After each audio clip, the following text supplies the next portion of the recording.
Badan Reserse Kriminal Kepolisian Republik Indonesia tengah mengusut sejumlah dugaan tindak pidana pasar modal setelah maraknya indikasi praktek goreng saham. Direktur Tindak Pidana Ekonomi Khusus Bareskrim Polri, Brigadir Jenderal Ade Safri Simanjuntak, mengatakan penyidik menyasar indikasi insider trading atau perdagangan orang dalam dan perdagangan semu di lingkup pasar modal. Kata Ade di Sudirman Central Business District atau SCBD, Jakarta Selatan, Selasa 3 Februari 2026.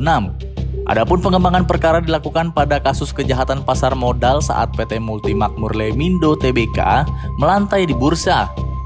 Polisi telah menetapkan 5 tersangka, 2 diantaranya telah divonis pengadilan.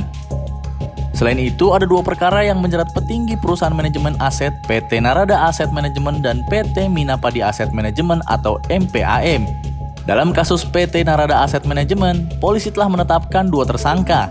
Sementara dalam kasus PT MPAM terdapat 3 tersangka.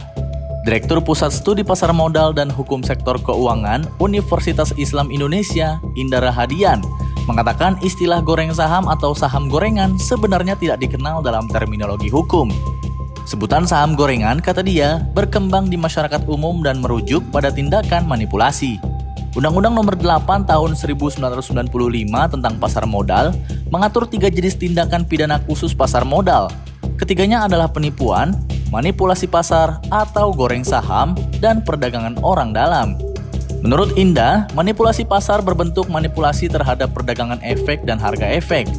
Tindakan manipulasi dilakukan melalui keterlibatan anggota bursa, baik sendiri maupun bersama, yang dapat memberikan gambaran semu mengenai transaksi efek atau harga efek yang terbentuk. Direktur Evre Investama Teguh Hidayat mengatakan menggoreng saham sebenarnya sudah kerap terjadi. Praktek lancung ini dilakukan untuk menaikkan harga saham dengan memanipulasi informasi hingga aktivitas perdagangan saham. Teguh mencontohkan sebuah emiten memiliki saham dengan nilai 100. Perusahaan akan berupaya menaikkan harga saham berkali-kali lipat dengan melakukan transaksi semu sebelum akhirnya menawarkan saham kepada investor retail dengan harga tinggi.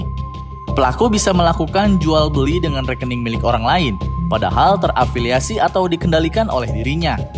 Setiap transaksi, kata Teguh, dilakukan dengan harga yang lebih tinggi daripada sebelumnya. Pola itu berlanjut hingga mencapai harga yang ditargetkan sebelum dijual ke investor retail. Sampai akhirnya ada bandar, nanti menjual di harga tinggi. Begitu terjual, akhirnya harga menjadi anjlok. Adapun perdagangan orang dalam atau insider trading memiliki pola yang berbeda. Teguh mengatakan insider trading dilakukan dengan memberikan informasi yang bersifat rahasia kepada pihak lain. Praktiknya biasa dijalankan oleh petinggi emiten dan pihak lain yang mendapatkan bocoran rahasia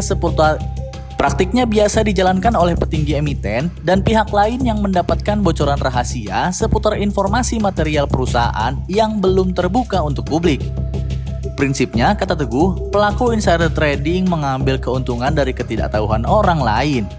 Pihak yang dirugikan adalah investor umum atau retail.